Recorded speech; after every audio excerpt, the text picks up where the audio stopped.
So we are aware of this morning's press reports on the a very serious matter.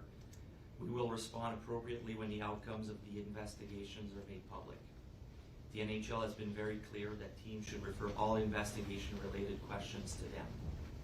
In the meantime, members of the organization, including Flyers players, will not be commenting any further. So that's all we can say at the moment, unfortunately. Questions?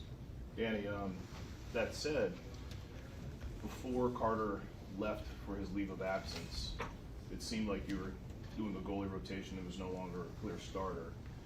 Can you address whether his leave of absence is related to this, and can you address how you think he was playing at the time and whether the ancillary stuff affected his play? I don't know. I really can't tell because we don't know anything. We're not aware of anything. There's a lot of speculation. That's all we know. What I can tell you is Sam Ersson has played extremely well.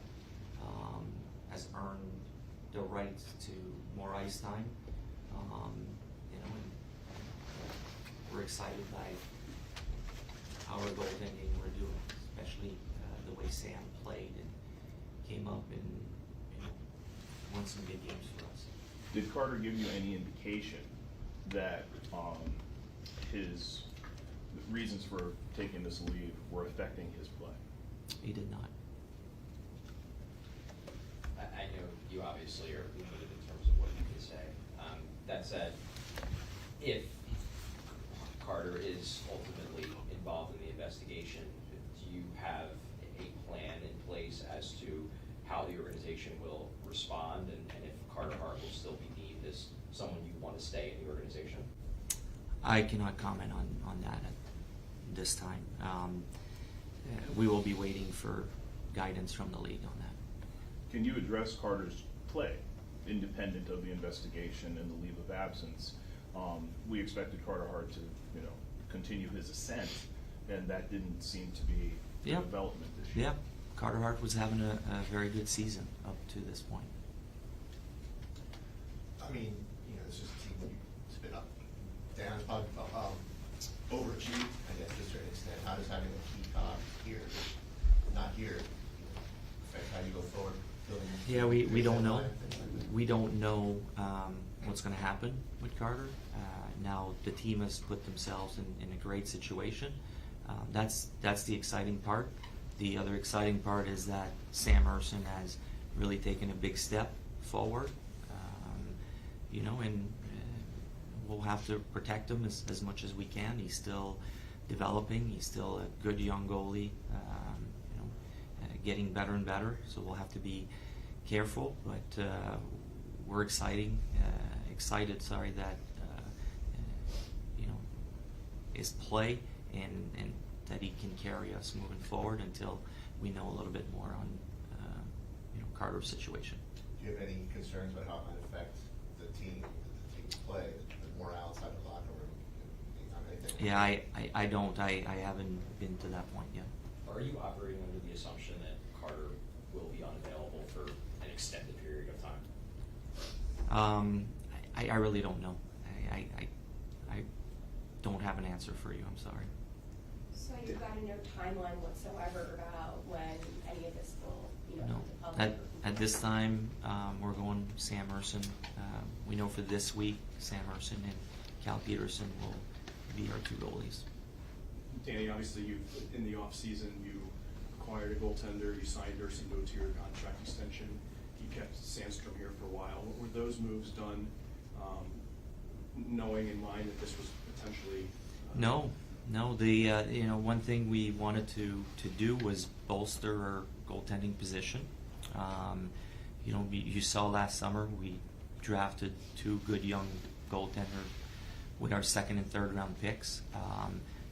We believe in developing goaltenders. Cal came in the trade. We felt Carter was the number one. We felt that Felix and Sam and Cal were all good options to carry us forward. They were all goalies that can come and play some games as well. So that was the belief, that was the mindset going into it, is let's make sure we have strong goaltending, in front of a young team, a lot of young players on the roster. That was the idea behind it. Danny, have you been in touch at all with Carter and his representation, or do you I wait have not. just to hear from the league? I have not. Danny, what has been the most unexpected or surprising facet of you guys playing so well for so long?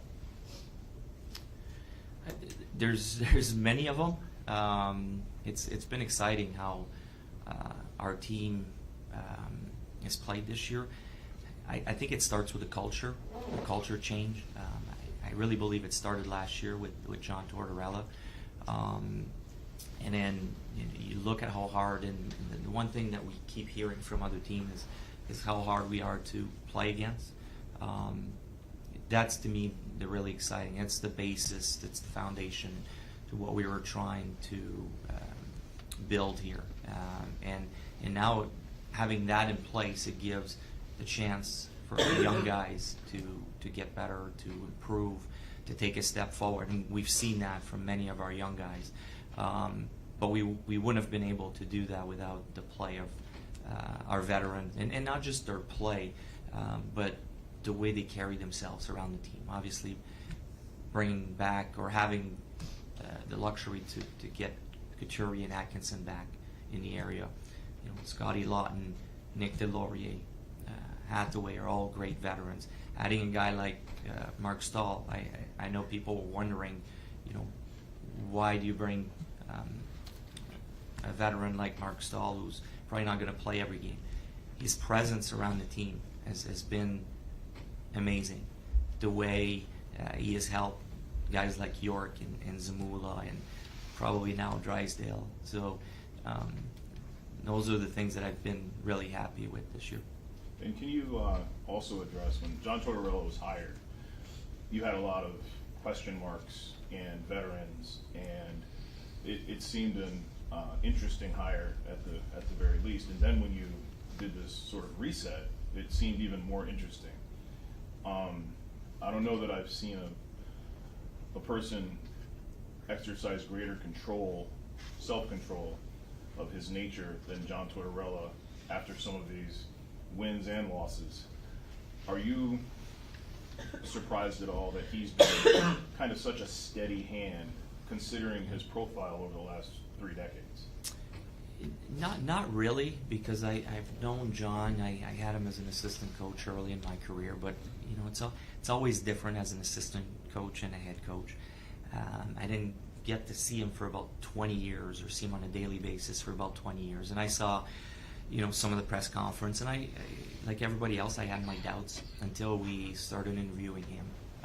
I was part of that process, and I was really impressed by some of the stuff in his preparation and how he wanted to attack the team and how he wanted his team to play.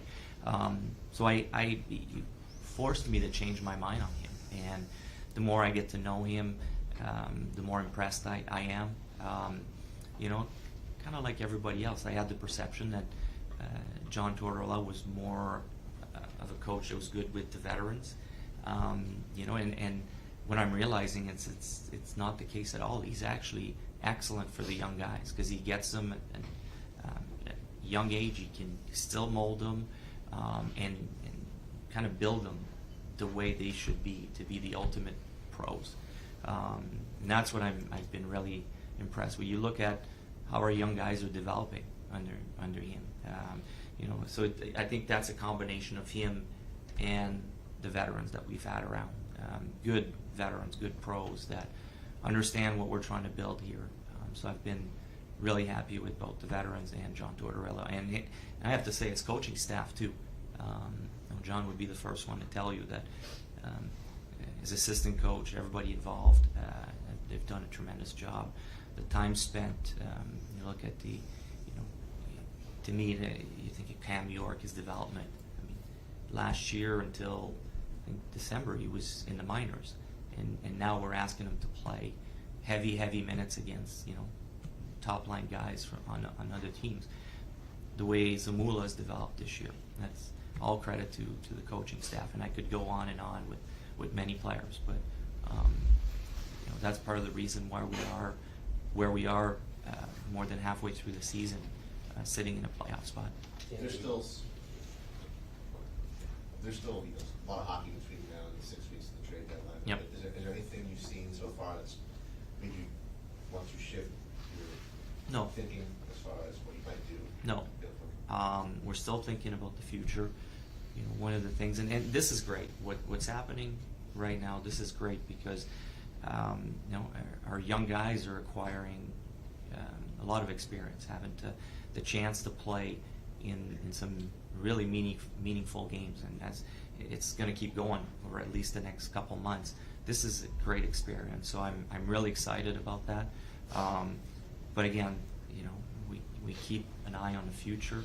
We've said from the beginning we wanted to build a team that was going to be a Stanley Cup contender for years to come, and not just a one in, one out, like it's, you know, has been going on. So the eye is still on the future. Danny, you mentioned a little bit ago about how this is more or less Sam Harrison's net for however long the Torts leave of absence lasts. Obviously, he pretty much has to take the reins now, given the situation and how he's played. But do you think he's a goalie who potentially could be a you know, not an every night starter, because obviously the NHL isn't that league anymore, but could be a guy who can shoulder the workload for years to come here, if that's what Of a number one, definitely. I believe that. You know, at the same time, we have to be careful. You don't want to, you know, put too much pressure early. You want to still make sure, because he's developing, he's still young, he's still acquiring experience. I mean, this is a great opportunity for him to shoulder a lot of the heavy load, and we'll see, but I do believe so, yes. Danny, you talked about the culture and how important that's been to the success so far. And you also just mentioned that you haven't changed your outlook in terms of your plan, that is, in terms of just keeping an eye on the future. How do you walk the line of maybe, you know, making some moves, maybe trying to acquire assets for some current guys on the roster without upending that culture and keeping it strong? Well, a lot of it will depend on the marketplace. You know, we're not going to make trades just to make trades. You know, if there's something that makes sense that we feel makes us better for the future, we'll strongly consider it.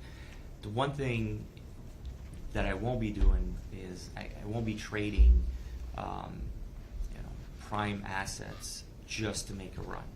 I'm not going to trade, you know, first, second round picks. You know, you could come back at me and say, well, you traded, you know, Cutter Gauthier.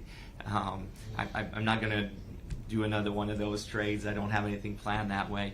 That was a different situation, you know, and we felt we were acquiring a great player in return in Drysdale. So if there's a hockey trade that we feel makes us better down the road, but we're not going to trade assets just to make a playoff run.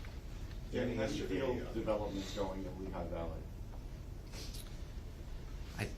I'm happy about it.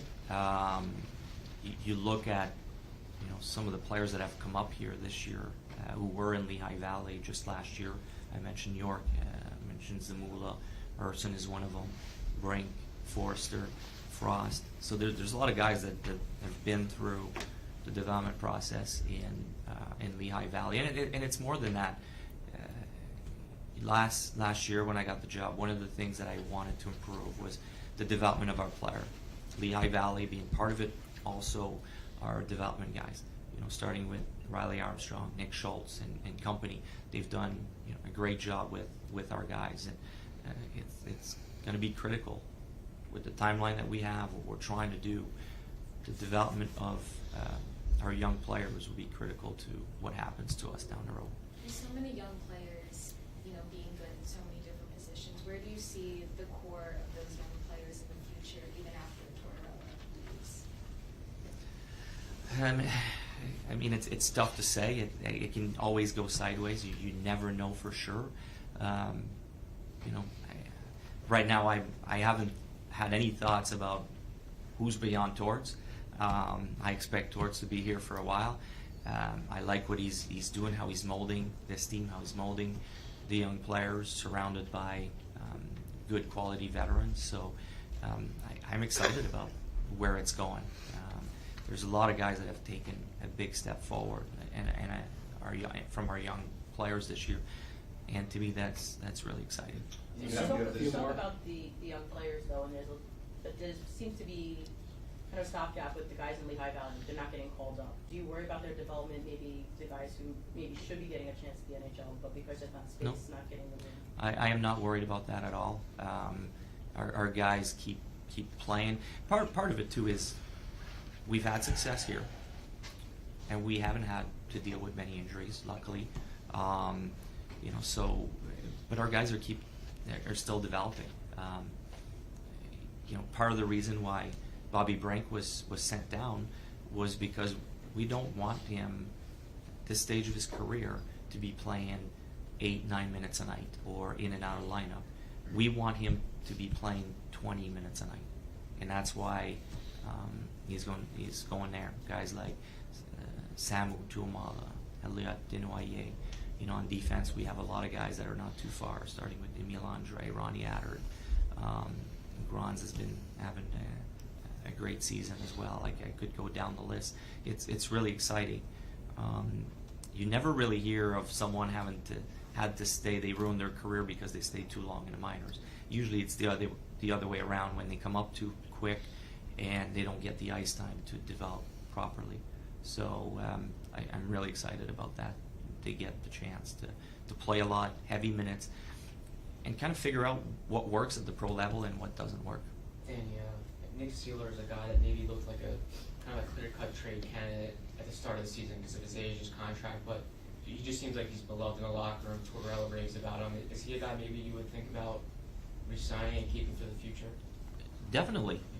He's an important piece. He's played great. You saw him the last few games, how many block shots. He's well loved by his teammates.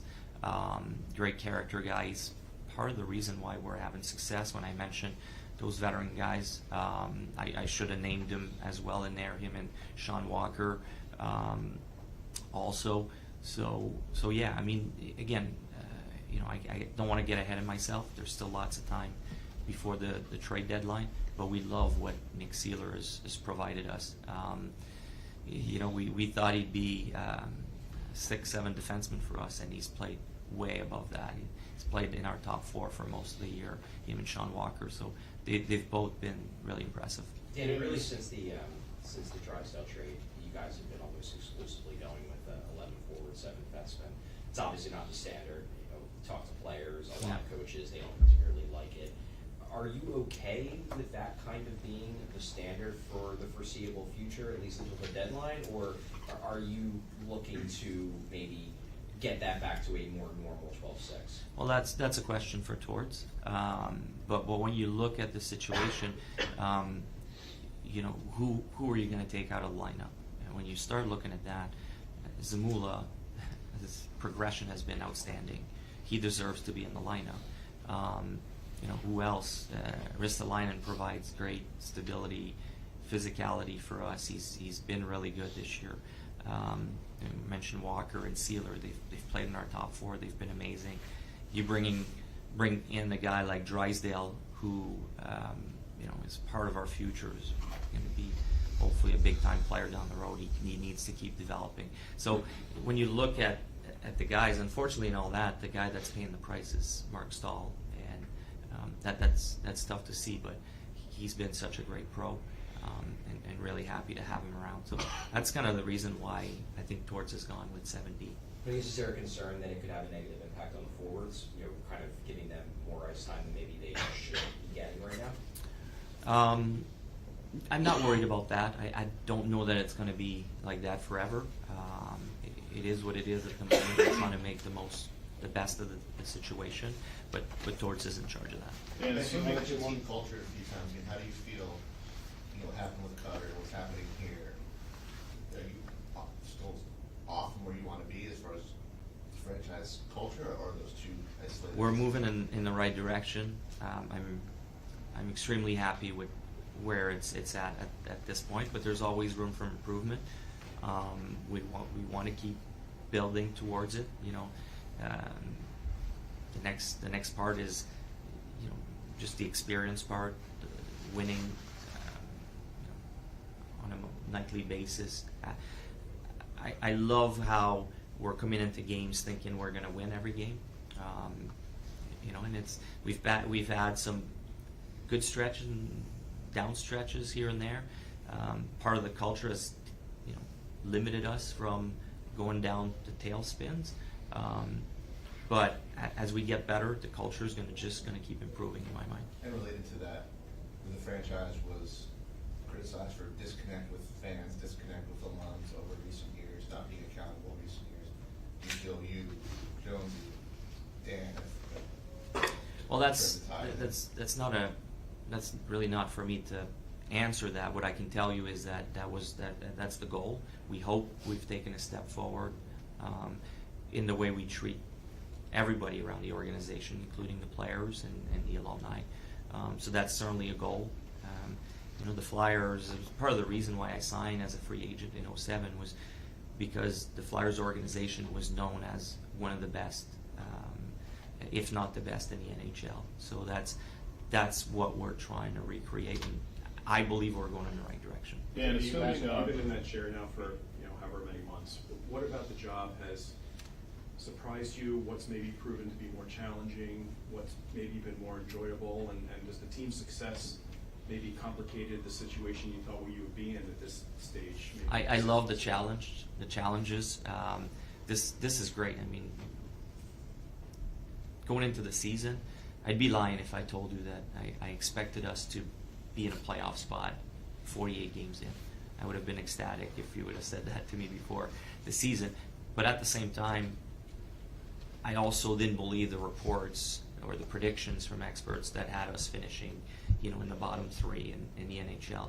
I thought we were somewhere in between. I thought we were going to be competing for a playoff spot or close to it. Those were my expectations, you know, going into the season. So that part has been a lot of fun to deal with, being a little bit more active, a little bit more inside, you know, the top 8 in the conference and having a chance. I think it's tremendous for our players, especially with the amount of young players we have on the roster, to have to play critical games and big moments and face big games or big teams. You know, unfortunately we lost, you know, against Colorado, against Tampa, 2 teams that are contenders.